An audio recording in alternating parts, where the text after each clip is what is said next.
Hello everyone, this is Vijayta, Associate Professor from AC Department, MLR Institute of Technology. In this video, I would like to talk on how to write a Verilog code for 4-bit triple carry full adder from linear and digital integrated circuits. So this is a 4-bit triple carry adder. For this 4-bit triple carry adder, we required 4 full adders. The first full adder is given with the A0 and B0 value. See, 4 bit values, that is A and B are the inputs, where A value is given with the 4 bits and B value is also given with the 4 bits. A value is given with A0, A1, A2, A3, and we'll write in this way: A3, A2, A1, A0, and B value is going to be B3, B2, B1, B0. So for this, the first full adder requires to perform an AND operation, an adder operation between A0 and B0. So the first full adder is given with the A of 0 and B of 0 as the inputs for full adder, and the output of the full adder is given with the S0, and the carry which is producing from here will be given to the A1 B1 adder. So here, to perform an A1 plus B1, we require one more adder. For this adder, you need to give C1 also as another input. So for the second full adder, A1, B1 are the inputs. Along with the A1 and B1, you have the carry of the previous full adder as an input for the second full adder. And the sum will be considered as S of 1, which is the output of the second full adder. And this output of the second full adder will have sum as well as the carry. The carry produced by the second full adder will be given to the third full adder. So for the third full adder, the inputs will be A2, B2 as well as C2, which is produced by the second full adder. And the output of the third full adder will be given with the S2 as well as with the C3. That is, sum is given with S2, carry is given with C3. And this carry has been given to the fourth full adder along with the inputs of A3 and B3. So the fourth full adder consisting of A3, B3 are the inputs. Along with this A3 and B3, the carry which is producing by the third full adder will be given to the input of the fourth full adder. And the output of this complete module will be given as Cout, and this is given as S3. Sum 3, that is sum producing by the fourth full adder. This is how it has to perform. A 4-bit triple carry adder. So for full adder, the circuit for the full adder is given here. Full adder consisting of 3 inputs A, B, and C, and 2 outputs, sum and carry. If you can see here, this full adder consisting of A, B, and C are the inputs, outputs are C1 and S0. And for this full adder, inputs are A1, B1, C1, and outputs are C2 and S sum 1. And for this full adder, the inputs are A of 2, B of 2, and C of 2, and outputs are sum of 2 and C3. And for this full adder, A of 3, B of 3, C3 are the inputs, and outputs are given with sum of 3, and C underscore out is the output of this full adder, of this fourth full adder. So for this, we'll write a Verilog code here. See, module full adder. For this, first I have written for a 1-bit full adder, that is first full adder, normal full adder. So module full adder. Full adder will have an outputs of sum, carry, C underscore out, inputs are A, B, and C underscore in. So the ports have been given as sum, C out, A, B, and C in are the ports. You need to declare the output ports and inputs ports specifically. So outputs are sum and sum, comma, C underscore out, and inputs are A, B, and C underscore n. And here, if you can see here, you will be having the output of this XOR gate is connected to the input of the XOR gate. Here, this connection is given with the register, with the net called Y. And the output of this AND gate is given to the input of this XOR gate. And this is also represented with a net type called Y. And here also you need to have one more Y to connect these two gates.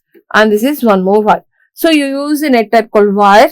Give the names for the wire as S1, C1 and S2. S1, C1 and S2.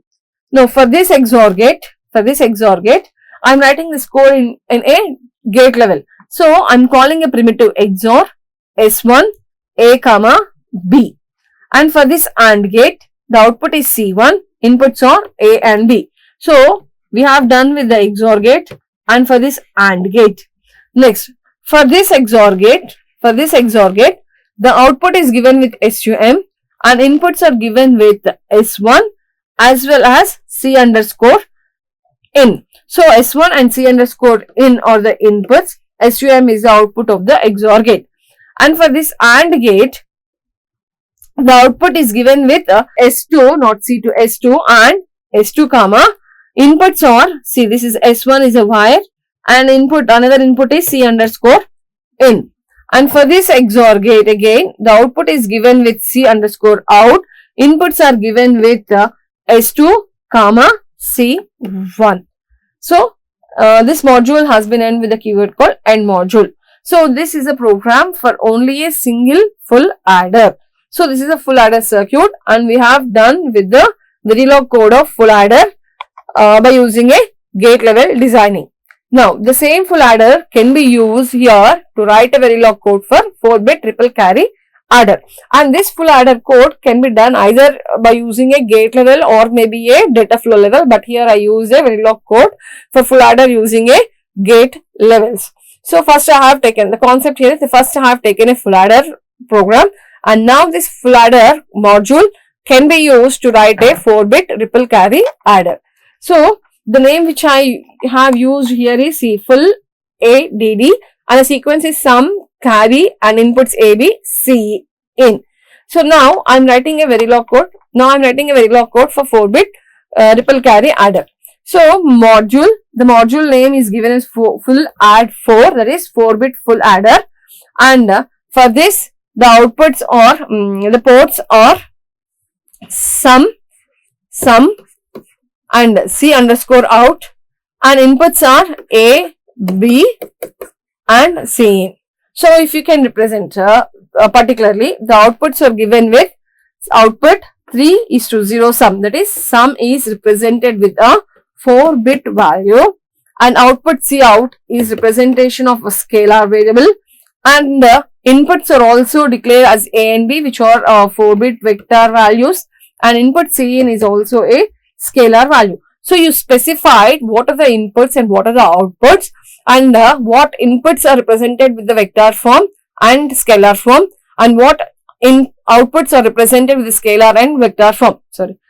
Here specified all the inputs and outputs with a vector representation. What are the inputs required for vector representation and scalar representation, and what are the outputs required for scalar representation, vector representation have been given in the input and output port declaration. So initialization have been done, and declaring the input ports and output ports with respect to their bus width, we have done the input and output declaration.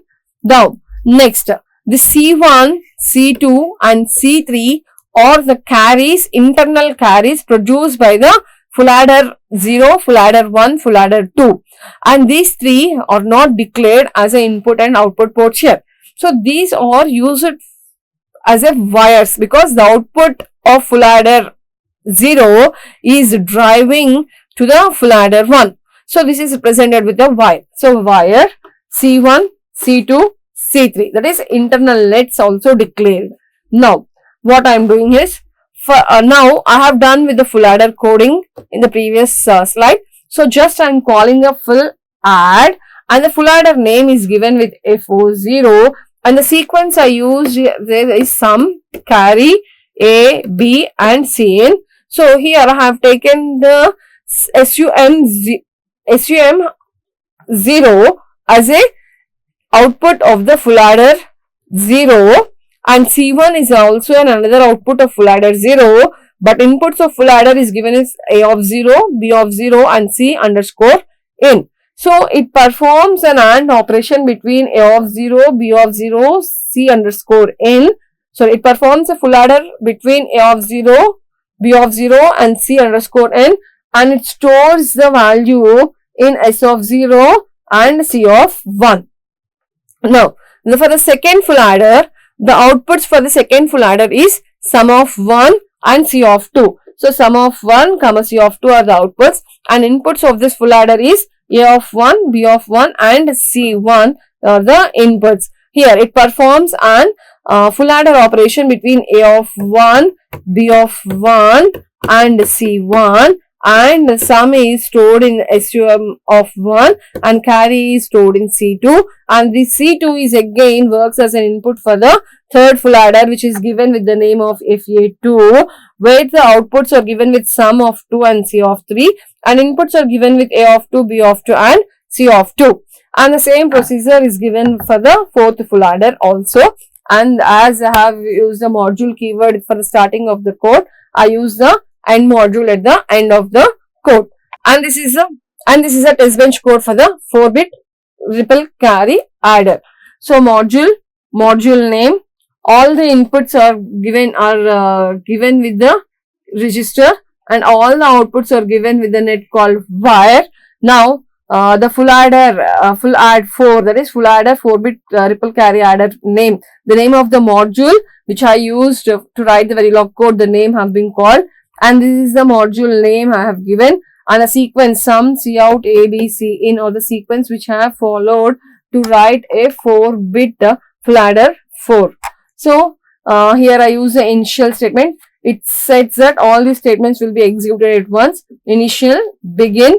Here either you can write the $monitor here, or you can also write the $monitor here also. These three statements either you can write here or maybe you can write here. It shows that begin $monitor with respect to time, values of A, B, C in terms of binary, C in, C out in terms of C out, and sum. So A, B, C in, C out, sum.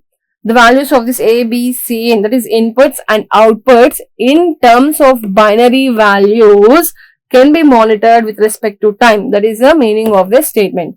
And again, initial, here I have to give what are the inputs we need to consider. So I am considering a 4-bit decimal value of 0 and 4-bit decimal value of 0, and C in is given with a 1-bit binary value of 0. See, the inputs which I am given here, A, B values, or in terms of decimal, but I am asking the Verilog to simulate and monitor the input and output values in terms of binary values. So the inputs which I am giving, which are declaring with the decimal values, but it monitors in terms of a binary values. So at time t is equals to 0, A value is given with the 4-bit binary value of 0, 0, and B value is also given with the 4-bit binary value of 0, 0, and C in is 1-bit binary value of 0.